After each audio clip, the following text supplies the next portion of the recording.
મહાનગરપાલિકાના ઉમેદવારોના ફોર્મ ચકાસણીની પ્રક્રિયા જોરશોરથી શરૂ થઈ છે। વોર્ડ નંબર 9માં ઇતિહાસ રચાશે તેવું પણ નિવેદન સામે આવ્યું છે। વોર્ડ નંબર 9ના તમામ ઉમેદવારોના ફોર્મ ચકાસણી બાદ ચારે ઉમેદવાર એટલે કે ભારતીય જનતા પાર્ટીના ચારે ઉમેદવારોના ફોર્મ મંજૂર થયા છે। આજના દિવસે જ્યારે અહીંયા સ્પૂતની માટે અમને બોલાવવામાં આવ્યા હતા અને ત્યારબાદ ફોર્મ ચકાસણી કરવામાં આવી અને ત્યારબાદ અમારા ચારે કાઉન્સિલર એટલે કે સુરેખાબેન જે અમારા ઉમેદવાર છે, સાથે મારી સાથે પરેશભાઈ બ્રહ્મભટ્ટ છે, દીક્ષિતાબેન રાય છે અને હું શ્રીરંગાયર, એવી રીતે અમારા ચારેયના ફોર્મ આજના દિવસે મંજૂર કરવામાં આવ્યા છે। હવે વિસ્તારની અંદર જઈને લોકોએ જે આશીર્વાદ ગયા વખતે પણ અમને આપ્યા હતા અને એવી જ રીતે આ વખતે પણ લોકોની વચ્ચે જઈને ફરીથી વિકાસલક્ષી કામો કરવાના છે। તેમને આપેલા જે વચનો હતા તે વચનો પૂર્ણ કર્યા હતા ગયા ટર્મની અંદર અને ફરીથી એક વખત તેમના વિશ્વાસ સાથે તેમના આશીર્વાદ લેવા માટે અમે જવાના છે।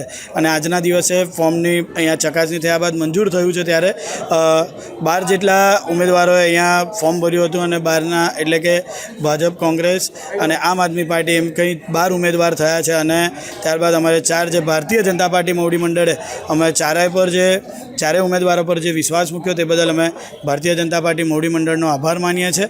સાથે વિસ્તારે પ્રજાએ જે અમને આશીર્વાદ આપ્યા છે અને એ આશીર્વાદ પર અમે ફરીથી એક વખત તેમની વચ્ચે પ્રચાર અર્થે જવાના છે, ત્યારે સૌનો અમે ખૂબ ખૂબ આભાર માની। ભારત માતા કી જય, વંદે માતરમ।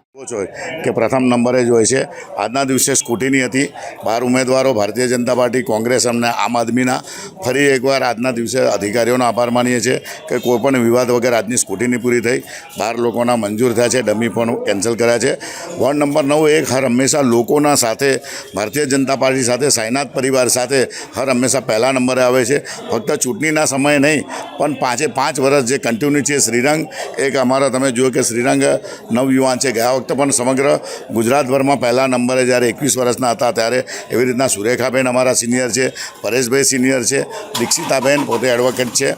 તો એવી રીતના એક સારી ટીમ બનાવી છે અને અમને આશા છે કે લોકોના અને પ્રજાના અમે જે કામો કરેલા છે કન્ટિન્યુ લોકોની અંદર જે રહ્યા છે, એટલે કોઈ પણ વિવાદ વગર આ સ્કીમ વડોદરામાં નહીં પણ ભારતીય જનતા પાર્ટી સમગ્ર ગુજરાતમાં અવ્વલ નંબરે પહોંચશે તેવા પ્રજાનો આશીર્વાદ છે અને અમને પણ પ્રજા પર ખૂબ ભરોસો છે।